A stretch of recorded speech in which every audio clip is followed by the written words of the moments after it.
Cool. So we are live, and I have the pleasure of, being with Frenetik Void today, which is super exciting. I think I've told them before that I'm very nervous, so hang in there with me. Hey, Frenetik, it's great to have you on.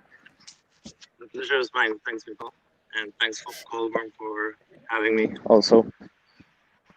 And Colburn, I have my favorite human co-hosting with me, so I'm super happy. Always a pleasure, Nicole and Frenetic. Thank you, man. All right. Grab a glass of water. Okay, so I think I'd love to start, okay, so I get a bit of context. Like, I think, when I first kind of started vertical crypto art, I remember so clearly seeing, your artwork and being like, what the fuck is this? Like, this is insane. And, that is kind of like how I discovered you, like, and constant, like, I've never, I've never spoken to you. Like, this is the first time we actually like connect. So it's always been very much looking at what you do as a creator and like as an artist and how you push so many boundaries. Like, I think I said it before, like when I introduced what the live stream today, like it's pretty incredible. So I'd love to start from the beginning, like, what is Frenetic Void? And like, maybe let's start with that. Okay, that's an excellent question. I don't know, but no, really, like I try to divide, like nowadays, it may sound kind of crazy, but I try to divide my personality, like in different personalities, like when I see Frenetic's work sometimes, like I don't feel it's mine. I don't know if I'm explaining correctly, but in my work process, like I kind of try to let loose as much as possible my consciousness, so sometimes it's not me, like I'm not frenetic now, like in this precise moment. Like I think there's a moment in creation when, for me in particular, like I feel like another, so I don't know, that's for starters. Like I try to keep that divided, because if not, I will go crazy if I'm all day like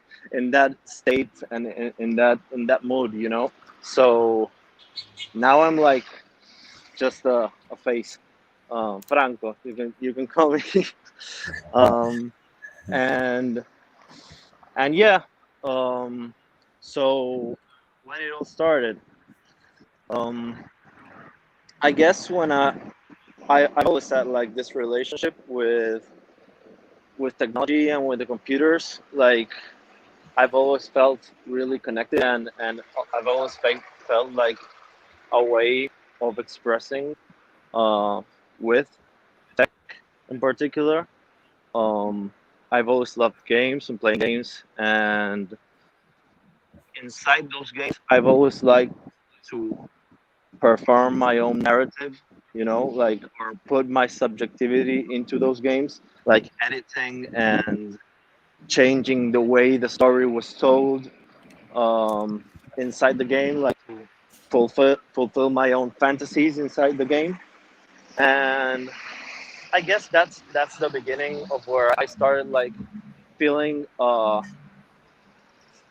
power of changing something for me in first instance, like trying to communicate something to the outside via technology or um, you know uh, digital art, as it's called. So yeah, um, and that's like when I recall my youth, but like 6 years ago, more or less, I had this Kinect, You know, Kinect is it's like a hardware. It was developed by Microsoft to scan, you know, infrared the body, and then with movements, you know, play games with the Xbox and everything. I didn't use it for that. I just like um, downloaded a program that you could scan yourself, and then it was just that, like, I saw my scan in the computer, and I felt like this mirrorish connection with my digital self.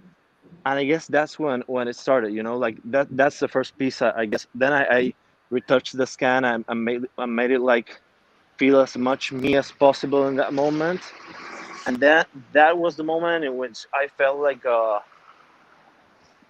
I don't know, yeah, this mirrorish connection with computers and digital art. And I saw myself um, in there, you know, inside the virtual realm. So I guess that was my first step into it, and it was like, I don't know, 5 6 years ago. But I'm speaking like consciously, you know, like it was when I made when I made conscious the fact that I was expressing myself there. Before that, I didn't really know, you know. And then I never stopped. Like I started learning new techniques, new stuff, um, to express myself better. Life passed, my situations passed, my everything passes, and I just feel and then try to live it there, you know. Like, and it's more like something I. It started as a way of leaving something that I really needed to live there, you know. Like, it really helped me get through my life, and it really helps me. Uh, but I guess that period was, I don't know, a bit tougher, you know, like the years in which you're trying to look for your identity, like the uh, I don't know, the adolescent, you know, mind that's trying to like be someone, and you Mhm. really don't know who you are too well. That was like the period in which my production was most like, I don't know, fastest, or I needed to express more because I needed to find myself somewhere, you know. So yeah, I guess that's a bit of who I am.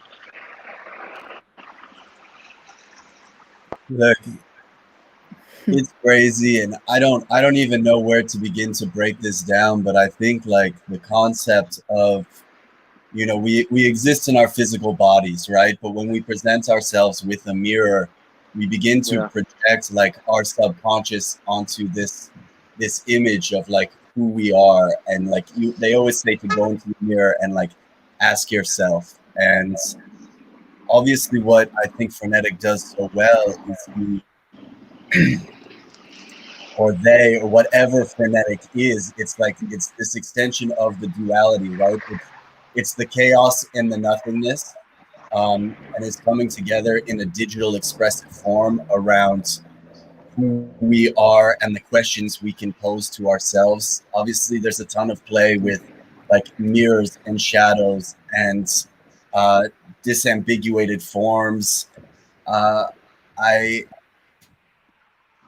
it's almost like an unspeakable connection that I experience when I see the artwork, because again, what is art if not a mirror to push us beyond our conceptions of who we are and ourselves?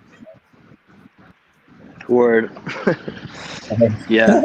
Yeah, because sometimes you just can't explain it like literally, you know, and it happens a lot. Well, in my case in particular, it happens to me a lot with emotions. I can't really like speak them, you know. I have like this barrier of problems sometimes, like to express what I'm feeling, and it was so natural, and it came out so easily in first hands, like trying to put it in an image, you know, like images that really like are just expressions of emotions that's happening in that precise moment, and like came down, I don't know, from somewhere or came up from somewhere.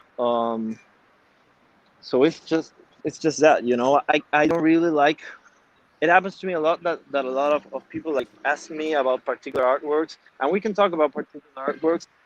And I remember more like the moments when I did that, perhaps, and what I was feeling, but I can't explain it, you know. And many times what happens to me is that I don't design the artwork beforehand. I never did. Like it's just something that comes out, and when it comes out, like when I look at finished and when I feel it's finished, there I understand what's happening, perhaps, or perhaps sometime later, like I can return to that artwork and that period of my life and like comprehend more about myself and what I was doing. But it's very like subjective, you know.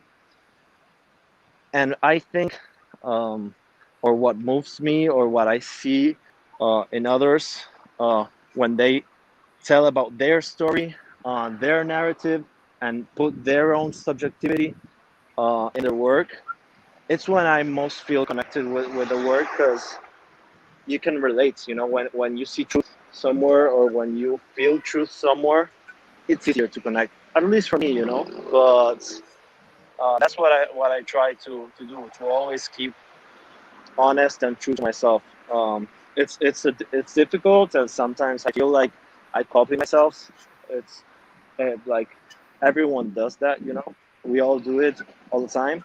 Like copy is also a reassurance sometimes, you know. Like the repetition isn't bad sometimes, you know. But um, when you're, it's like just letting flow at the end, because when you're feeling the same, perhaps you're going to make something similar. But when your life is changing, or you're going through another period of life, or you're starting to understand other things, or to look at other things, your taste changes and everything, you just do something different. So it's it's difficult to let go sometimes and just do, you know.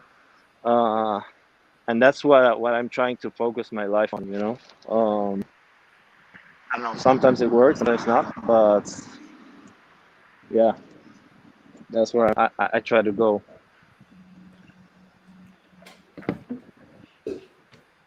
Yeah. I Uh, think I'm listening. You know, I'm just listening at this moment. Like I feel like it's there's a lot there. Like I almost you know, like I almost like for me now this is like a discovery. Like I have to be totally honest, because like now that I'm seeing you, like you know, Yeah, with your like identity, like real identity, and I'm looking at your artwork, you know, there's like there's like a very kind of, you know, reflection of that. Like I can see it so clearly, you know. But it's something that is very personal, you know. Like if you see it from the yeah, outside, like you would never almost imagine that. Like now that I'm talking to, like I don't know if it makes sense what I'm saying. Like I it's just something that clicked. Like I was just on your super rare profile, and I was like, okay, this is him. Like this is his, you know, self-reflection, almost like many self-reflections maybe. yeah, yeah. and I don't know even if it like has to make sense. You know, I think at least Totally. for my journey in crypto art, it's been a process of just letting go, right? Like more and more letting go, Yeah, and giving it to also like other people to interpret it and take what they take what they will from it. Like you cannot, there is no almost control in crypto arts. There's just like the birth, there's the genesis, and then everything continues to live a life very independent. And maybe this is like broadly what crypto art is trying to do, is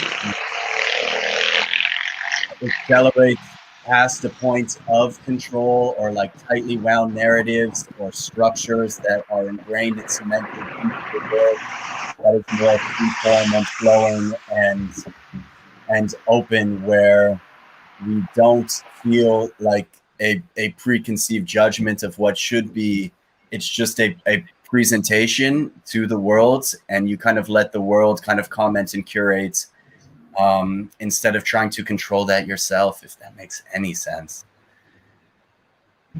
yeah, totally, totally. Um, Yeah, I think we tend to try to control things a bit too much. Maybe because structure makes us feel safe sometimes, and you know, there's a lot of, like, I always tie this to definitions. I don't like too much definitions of things. Like, for example, the classic one is, I'm getting myself into a place where I don't want to get in, but like the classic definition of crypto art, what is crypto art, and how do you define it, and everything. But sometimes, like, for me, it's just too difficult. You end up like in loopholes of language, and I don't like them very much. Like, I try to reduce or simplify things as much as possible, and say, okay, this is art for me, perhaps for another one it isn't. Each one has its perspective, and when you try to perhaps structure things, it's difficult. But in the end, we all need it. Like, chaos is inevitable, and it's always flowing. But with the thing is, okay, now I've got an idea. Like, people perhaps tend to try to control things, um, without the proper history, or and I think that's where MOCA, it's now like in a good spot of trying to tell the story how it happened, like, because it happens a lot in a lot of like different narratives and stories, that, like, there are people who just shouted things, like, and there are people like that live through them and just live through them.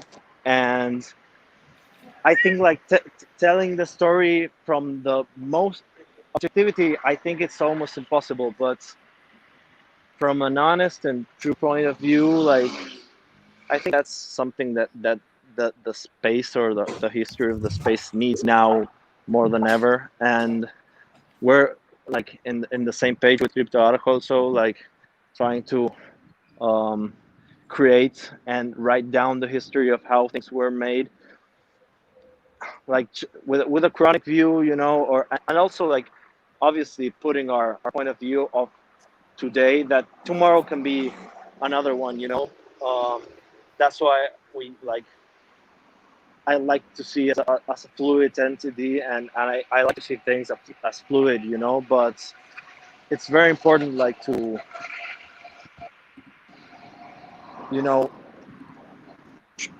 I don't know, try to express things with the most honest as possible. I don't know. I turned into a spiral right now, but I think what you guys in MOCA are doing, it's great now. How you change over the period of time, and what you're doing now, I think is very valuable. Like, I don't know. Like, I'm trying to do the same, and we're trying to do the same with crypto. Like, just trying to tell the story from another point of view. Like, but sometimes uh, it's a bit more difficult to be told, because when things are deep and profound, they take more time perhaps to be told, and they need that time, like, to think about it, and to um, feel what happened. Like, sometimes we tend to shout at things, like we all do, um, in the moment, and that just, like, ends up on top of what happened. And yeah, I don't like when that happens. Like, I think it's important to slowly start telling the story of what we're doing here, and just let it flow. What do you think, Oliver? Yeah, it's like all things. There's periods to sit back and create, and to be very forward, but you can't do this forever. There's times when you have to go back, and you have to look, and you have to examine. And I think we did reach like a critical juncture where people were taking and perhaps like perverting the narrative and bringing false narratives into our community and introducing false idols, false gods, like whatever it is, that wasn't speaking to the truth here. And it is obviously entirely subjective. Obviously. Yeah, but there's something within crypto that speaks to community and community values, and we're seeing more and more the ability to, I think of it as like the global internet village, right? Where we strip away the self identifiers, whether it's like physicality, race, gender, sex, creed, whatever these things are, and you can be like online and anonymous, and you can be valued through your outputs and your creation without it being attached to personal identity. And then you can have choices to give these back to communities, and it's all still very nascent, primordial, but like the way DAOs are emerging and the way people are connecting, and maybe for like the first time, sure, it can like relate to money and investments, but it's more about the ideas that we hold and the future that we want to see. And to, I don't, again, like big dualities in your work, the big dualities of the extremes, to be both a historical, like, and to also be like forward looking and an innovation lab and like speak to best practices. How do you balance this? And it's nothing anybody can do on their own, right? So like you find, people who care and share big vision, and they don't have to be like your neighbors, or for me, like the people in New York City or the people in London or Buenos Aires. True. Yeah. Although there is such like power in crypto Argentina as a foreteller of like what crypto art and what it is. And I struggle with these things, and I struggle to find like the language to communicate these things, but you can see it in the art that is being produced here. And I think you can see it in the way that like you all are working together and sharing and learning from one another and mentoring. And if that is just like a microcosm of what we can do on a more macro scale, it's about like wading into the dark together, having the tools to effectuate exponential learning, not trying to like take ownership over any one thing, but to be inspired and to feed these like high intensity feedback loops where everybody is coming to higher and greater and mutual realizations. Totally. Yeah, that last part is very important. Also, like with the arms open, like try to. It's difficult also, like how much you open your arms, because sometimes it's too much to handle. Like the structures need to like perform also, and then like to have like the capacity of like, I don't know, like invite or just like that happens. I'm not saying like it's not also like an utopic everyone, because it is, but and I would love that, but it just like the context will also decide. It's just that. So yeah, I'm very on the same page as you, Colburn, now. So I'm very happy of everything that's happening here, and around the world, and I try to stay in that view and in that narrative, so yeah. I think there's actually a really interesting connection here, because I think something that like Colburn you did with MOCA is you didn't really speak about the history. you know, the history and like the context has been spoken to by the artist and the artwork without any words, really. Like there was never, you know, a wording of such, like almost like a saying of this is what happens. It's just manifested by what the artwork is and what the artists have made. And it's kind of, you know, very similar to, or at least, you know, from what I can see, like very similar to what you have done Frenetik, like as well, that like there's not much spoken. Like it's more letting it speak for itself without having to, you know, as you were saying, like shout it out. Like it's very subtle, but it's there. Yeah, totally. Yeah, sometimes being too quiet also takes its toll, you know. but yeah, like in my case in particular, I try, like when it's about me or Frenetik or something that personal, I like to speak with what I do, you know, with what I do best. That's my, or what I don't know if what I do best, but yeah, with what I do, that's my art, and I just leave it there, you know. So that's my way of expressing my point of view.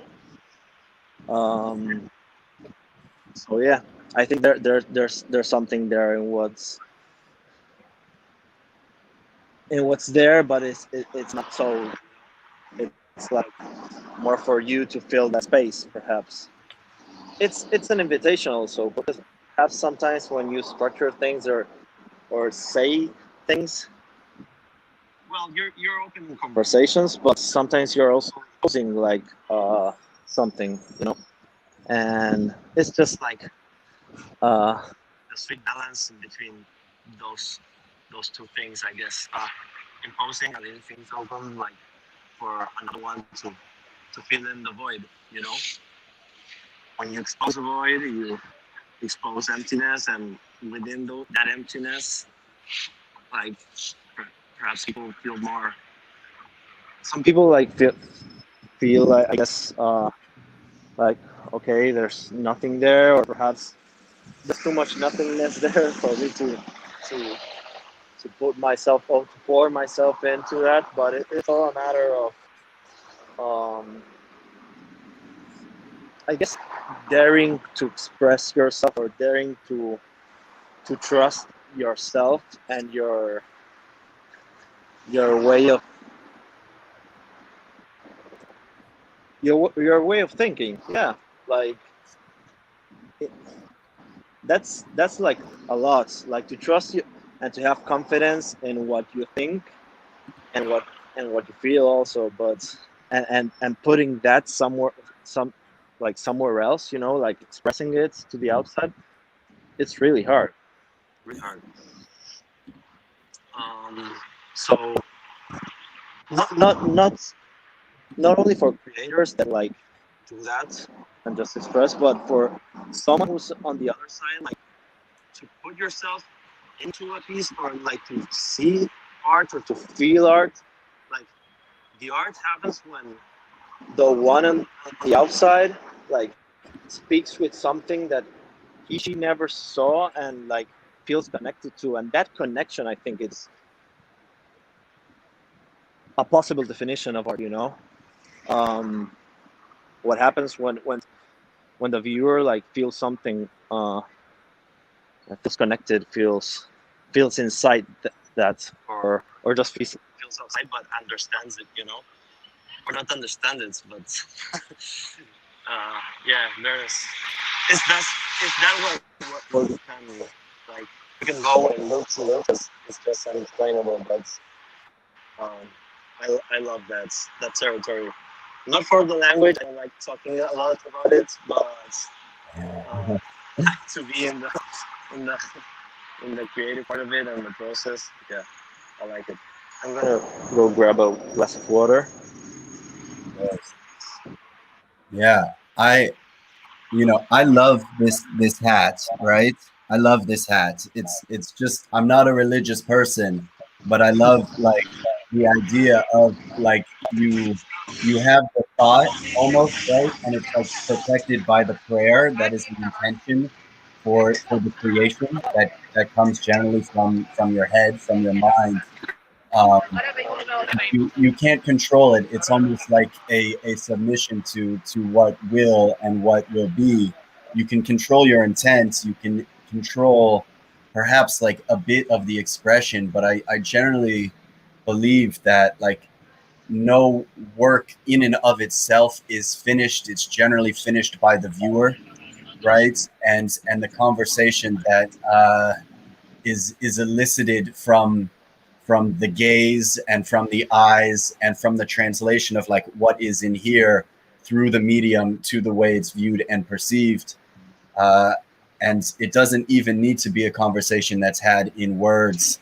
Like the energy transmission is still happening. And just to be able to access like pockets of expression in regions so distant and far from me as Buenos Aires, and to have it happen at light speed, right? The speed of the internet, truly light speed. There's immutable connections that I feel like all over the world, and how it shapes and changes me into a person beyond like the body and the place and the things is, I don't want to call it like spiritual destiny, but it just speaks to the fact that like we are more than like what we think we are or might see ourselves to be. Yeah. It's all madness. It's all madness.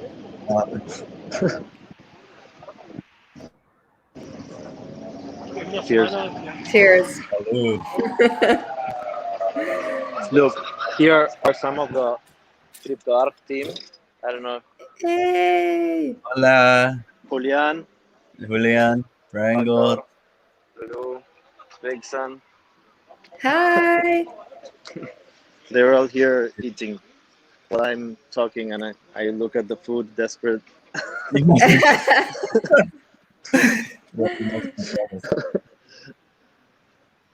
I love this. Yeah. Like, I think, something that is, I mean, for me, for sure, but it's like something that is truly, very unique about this whole, whatever, crypto art, whatever you want to call it. Like, it's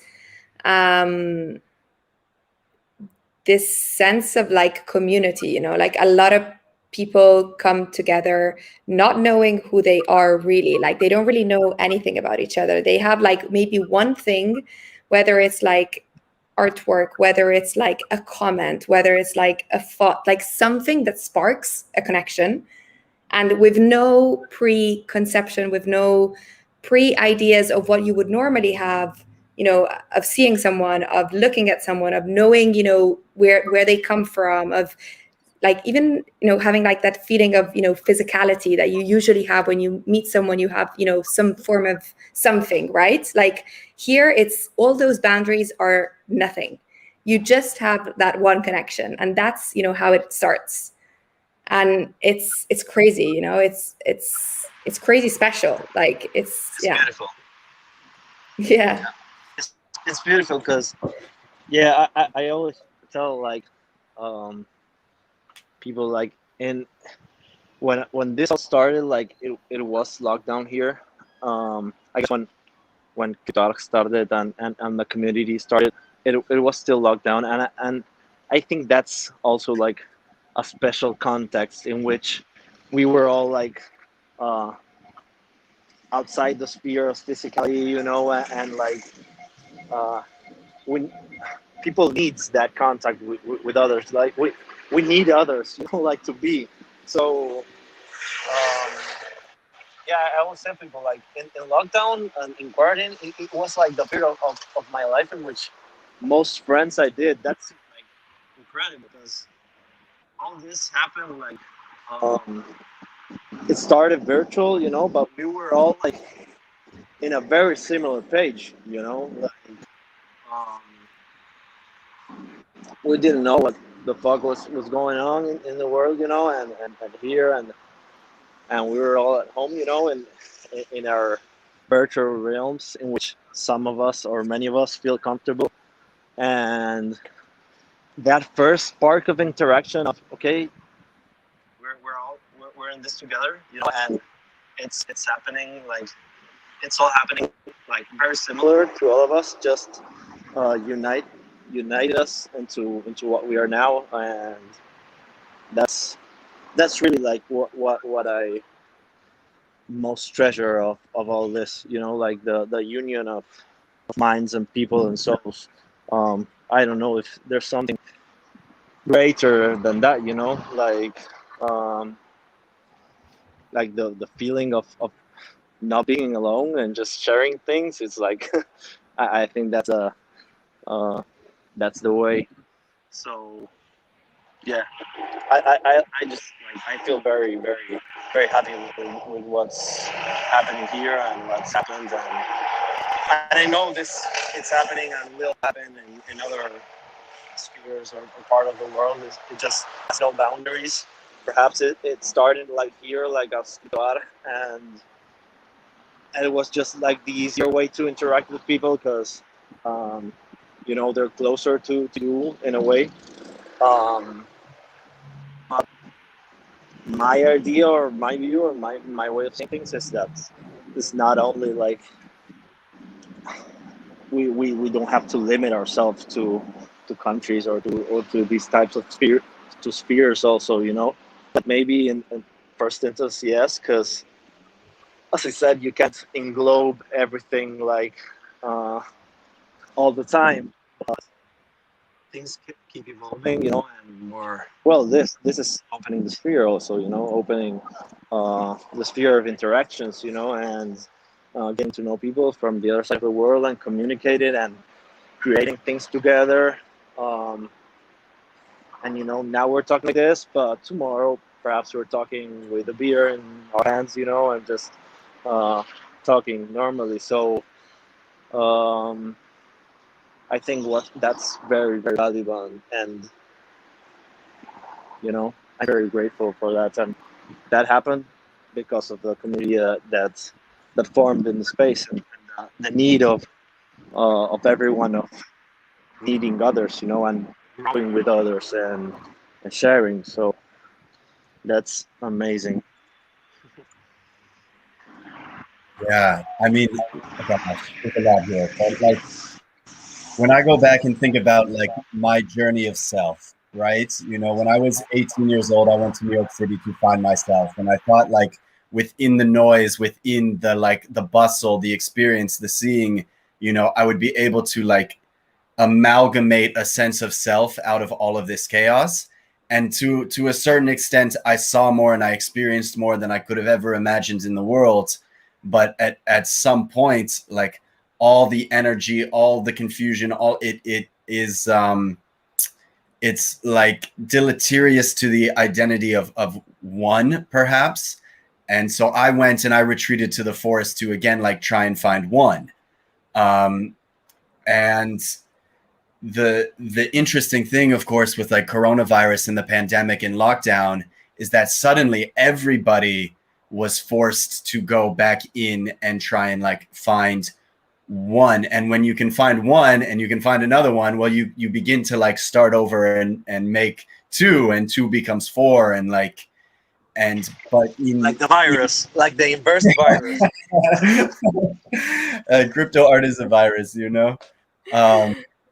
But and people are like finding and discovering different facets of themselves, and the chaos of it all does remind me of like being in the city.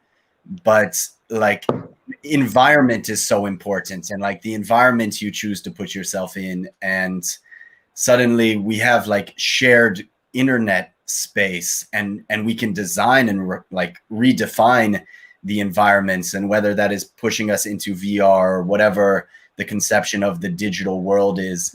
And all to kind of like relate it back to Frenetik's work, you know, you in the beginning you dealt a lot with like bodies and form and portraits, and I have seen, at least lately on the pieces that you've been putting out, they've been more perhaps like landscapes and figures in context.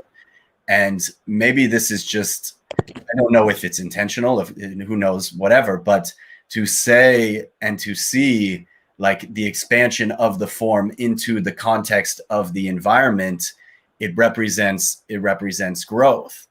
And I think, you know, whereas in the beginning, the early stages of crypto art, it was very like one-on-one, direct artist-collector relationships, these conversations.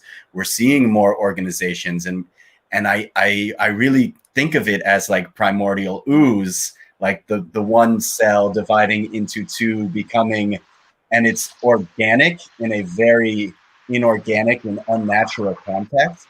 But Yeah. we are seeing evolution, and we are seeing growth, and for me that's very exciting.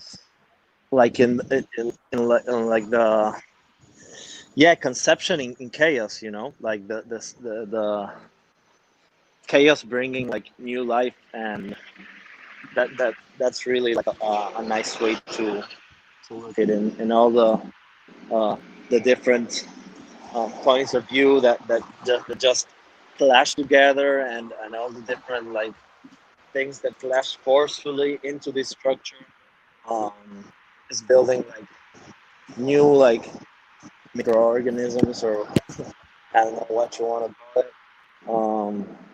And yeah, I also love seeing that, man. Like it's incredible. And yeah, in relation to my work, I think it's definitely changing. Like, um, one thing that's very clear is that at the beginning I used a lot of bodies, you know, because it was easier to me, like to use these virtual mannequins, virtual bodies, like that are particularly empty, you know, and give that space to the to one that to the viewer, of filling that void inside, like that body, of filling that those empty shells, you know, as I like to call them. And then I started like feeling like the body wasn't I don't know, if it wasn't enough or just wasn't representing what I wanted. And now I always like have something there, because it's natural to me in my work, and it's easier for me to feel related. But um, I started like doing these abstract forms that then came from the bodies, you know, I like from the union of bodies. I use some programs and plugins to extract like some kind of liquid from the meshes of the body, and that like for example, let's see if we go like to the upper end of the condom. That's a piece, like it's This one. below, a bit below, like, see, or yeah, below that one too, but below, down, down, that one, the third one. No, Que me like diga. No. upper there, the upper. Yeah. That was a complex piece, but yeah, like in the offering,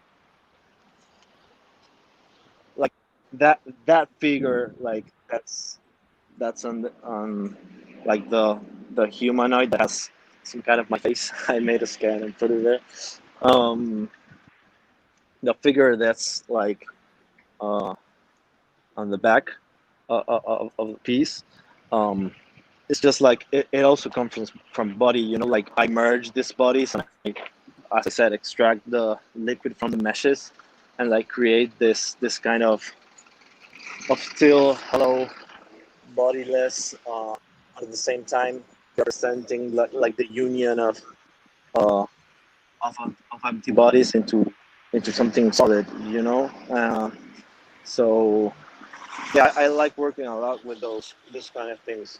Um, I lately I've been like more like into glitch. I've always liked like uh, glitch art and everything. Like when I was younger, I did a lot with my cell phone. Like I just destroyed images, and I liked that a lot. So I'm trying to bring that experience again. Um, so yeah, it's like in my narrative, in my work in particular, I think it's just I try to create my own tools, although it's obviously impossible. Like I've used different programs that obviously limit us a lot, but I've never I've never been a technical guy. Like I've never like studied a lot those programs like to make something, because I like to use the program, and maybe if you study from someone that program, then the programs start using you, and maybe you end up uh, in a kind of something that's not so yours, and I've always liked to experiment a lot with this program, so that's something I'm like I remark perhaps of myself, that I always try to like find some changes in the program, or try to break the programs into making something new, um, and that ends up like bringing new stuff, to the table. That's just... It's funny that we ended up here. Nicole, will you go into the bidding history of this piece? Oh, you're going to talk about the war? I'm not going to. Just only to say that this was like the frenetic void piece that I fell in love with, right? This was the one. And, I was just like putting structured bids in.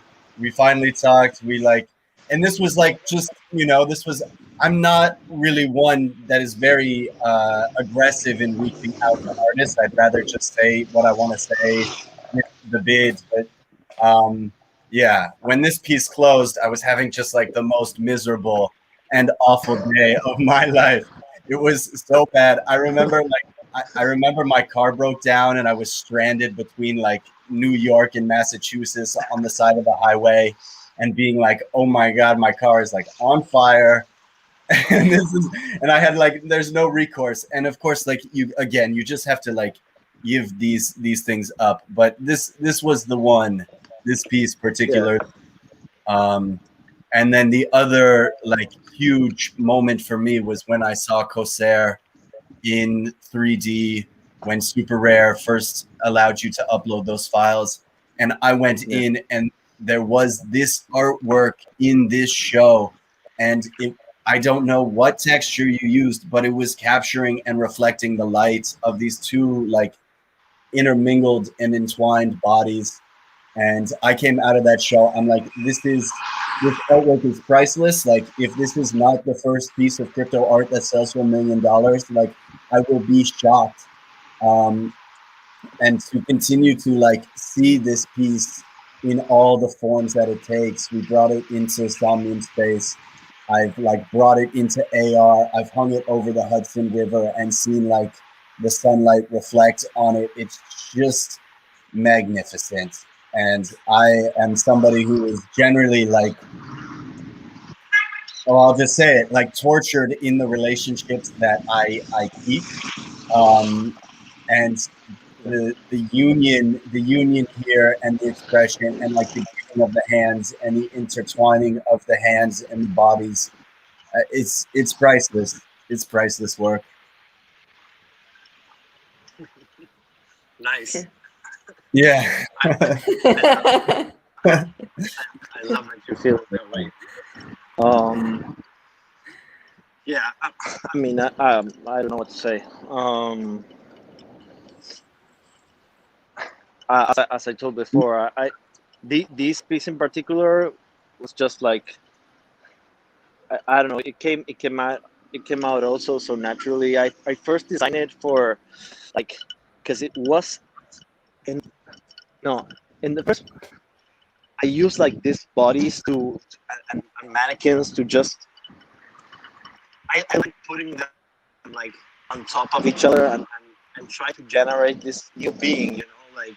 The union of these two humanoids then creates some kind of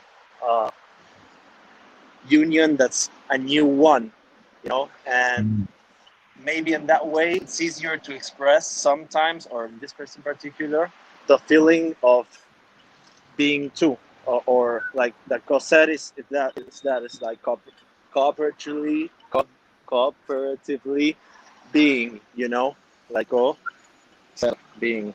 And also coser of it's a way of saying like knitting in Spanish, like when you knit. So and the faces are there like knitted. So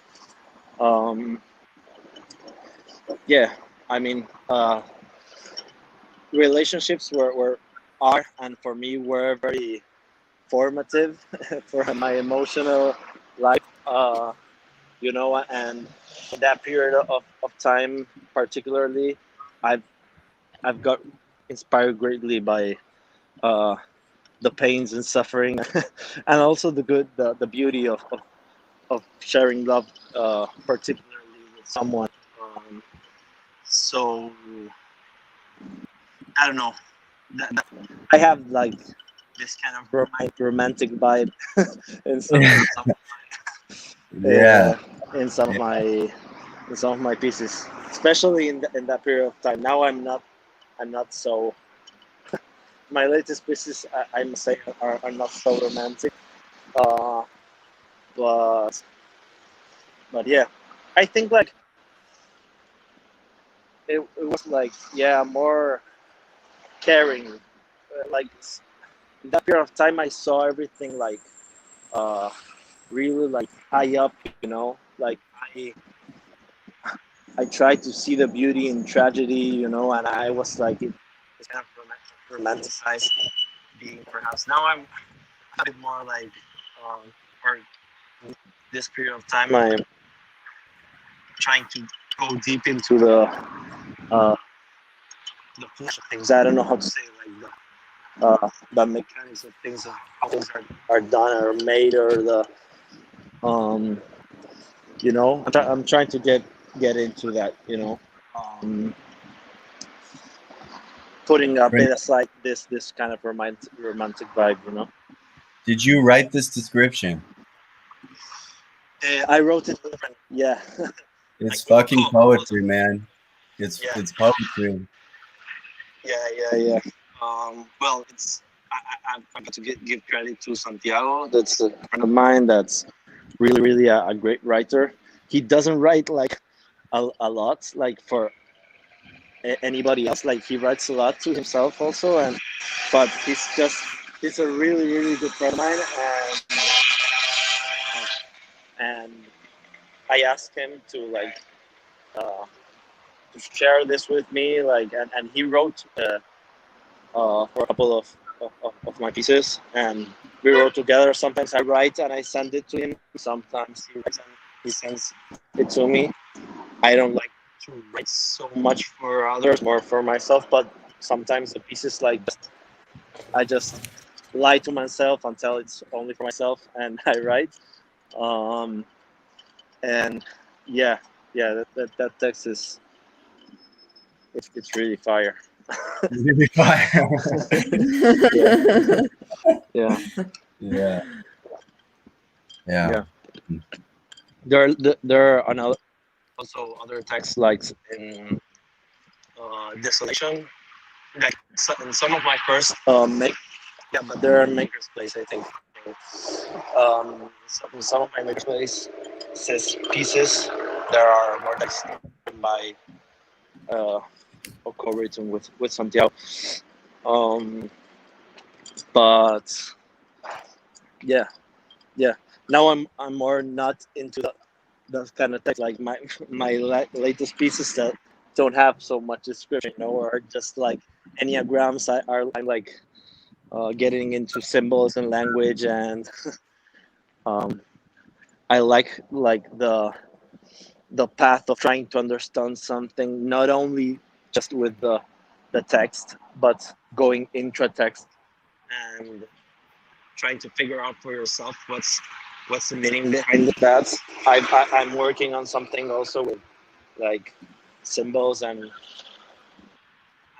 some symbols of my own, like to express things, and like someone to code, like for the viewer not only to see but to try to decode what's the meaning behind that. And I think that's like a game or something I enjoy doing for myself also. Like I like when a piece or something like defies me to think a bit more than just like letting it pass, you know. So you know, it also comes with the crypto uh, space. I think there's like a texture and something in the cryptic that's now like turning my eye to, you know. Um, So yeah, what cannot be said perhaps, or what's impossible to say, or what's just like a blubbering that you can't understand, but also in the blubbering there's a texture and a feeling, and there's something said, you know. Uh, Perhaps not with normal language, you know, but noises or yeah, you know, noise. Yeah.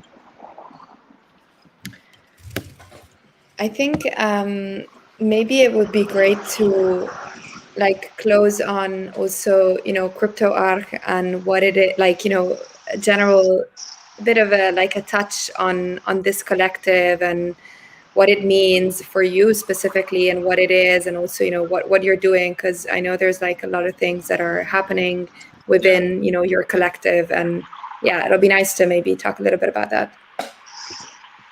Sure. So yeah, we're making an exhibition now on the Central Land and on a building that two of our collective artists have done. That's incredible. The building that those are Chromatica and Mar de Formas, and yeah, it's an exhibition like where we're like showing. There's no real theme behind it. It's just like showing what we're up to, you know, or showing what we've done. It's more like a retrospective, perhaps, that we're doing with MOCA also.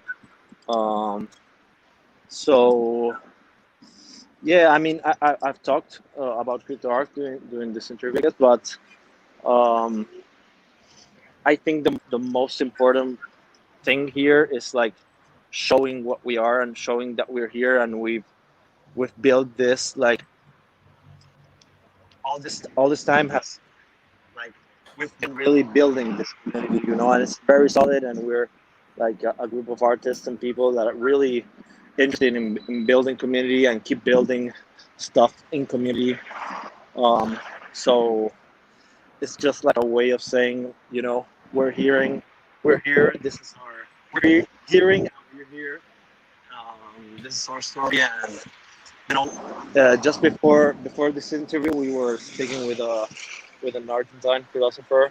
We had a meeting with him, and we're like, how do you say, like manufacturing the idea of writing some kind of book or text about uh, what happened and what's happening now um, in the space, or what we did here, and the possibilities this community is opening up for us, and this space is opening to us and for others, you know. So um, we're in that period of time, I guess, like getting things together, you know, what happened, and try to lay it on the table and try to like tell the story the way we want to tell it, and what happened really truly, you know, because it was all so fast, all happened so fast. Like this last year was insane,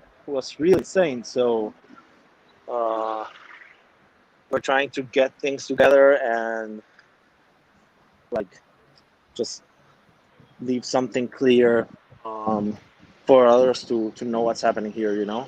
I think like Colborn is in a similar path. I don't know if with text or like we're like getting things together, you know. So yeah, that's what this exhibition's are about, like showing us ourselves to the world, maybe.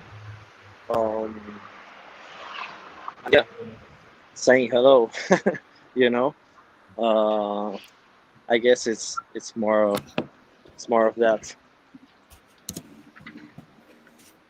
It's so two things. One, that I have to say that Chromatica was the first artist I ever interviewed ever with vertical crypto art ever. Like, she was the first artist, apart from the fact that she's amazing and a great architect and a great artist, and she was like the first person, not even, like even just person who I spoke to, and like we did, I did my first kind of like video back in, I think it was like September or November last year, I can't remember. So I think, when I remember, like at that time, like everyone I spoke to literally was like Argentinian, and I kept thinking in my mind, like, everybody's from Argentina, like, obviously there's something there. Yes, we're allowed And then to. it kind of, got diluted, obviously, like with, a lot of things. And I think, it's important, as you said, and, we've been saying, and, with MOCA and what you guys, in CryptoArc are doing, like to kind of strip it back, not without shouting, not without, being anyway, but just showing, right? Like, this has happened. This is part of the history. This is important. So yeah. Yeah. So that's that. I'm very happy for what's happening here, and also like the global vibe I feel around all this rewriting or this recapturing of what happened. I think it's a good time for that. 100%. I would just encourage everybody out there, accept the invitation, right? Accept the invitation, show up. You may not understand what you see. Hopefully one day you will. And if you don't understand, it doesn't matter. But show up, say yes, and come see what these artists are up to, because it really is. It's just like heart and soul of crypto art, in my opinion. Thank you so much to Colburn, to Frenetik. Like, thanks for your time. I appreciate it. It was great, really. Thank you, guys. Really a pleasure. I'm gonna go eat now. Enjoy it, and say hello to everyone else. Yeah. Sure. Thanks a lot. Cheers. Bye. Cheers.